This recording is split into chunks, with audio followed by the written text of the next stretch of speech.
Okay gan. Ay, nilamutak mo na. Nagkutsara pa. Kain ba?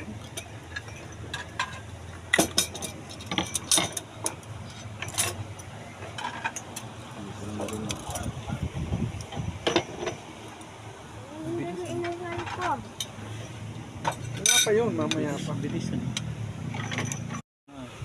Basta paano na yung uple, Matigas. takpas lang nung closing nung bulihan. Dire-diretso, kapraso lang, makikita mo yung Del Grills and Restaurant. Doon lang. Sila, ano? Oh, lakpas pa. Sa kilometro Mga lang.